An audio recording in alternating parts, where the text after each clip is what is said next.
I think, okay, if you can't pay attention to reading too much, then at the very least start listening to longer materials. Like I know in my generation, the 1830s, when we were consuming Islamic materials, we were getting cassette tapes. That's how old I am. But you wouldn't get one cassette tape. You get a set of them, and you'd listen to 40, 50 hours of something, right? So the Arabs here are used to listening to Sheikh al-Sha'rawi, for example, rahimahullah, and they've heard hundreds of hours of him. Like I grew up, in my young college years, I was listening to dozens and dozens and dozens, actually hundreds of hours of Dr. Asar Ahmed, for example, right? Or Dr. Jamal Badawi, for example. But now when I ask younger generations, how do you get your Islam? They just say YouTube. And YouTube is essentially short form or randomized content, right? It's an algorithm.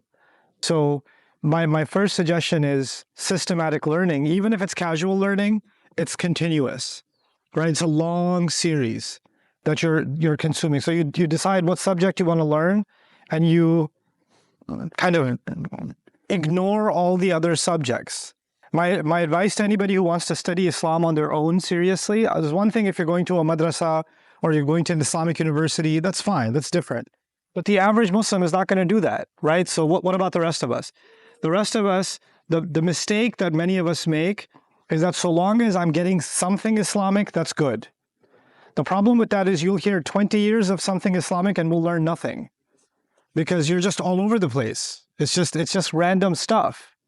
But if you decide, okay, this year, I'm just going to learn as much as I can about Surah Al-Baqarah, for example. Or this year, I'm just going to dedicate some time to learn about the seerah of the Prophet ﷺ, or something like that. You identify one thing that you want to know more about within Islam. There's always going to be 1,000 things you'll be ignorant of. And you have to become comfortable with your ignorance. If you can become comfortable with your ignorance, you'll be fine.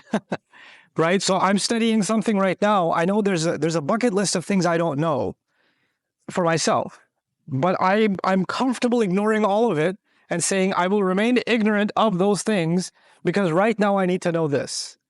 But it's that strange distraction. Too much of a good thing is a bad thing. Right? You got this good thing, this good thing, this good thing, this good thing, and you're just picking from everything and you're not really getting anything in the end. So that would be my advice for developing not just attention span, but also really educating yourself over time.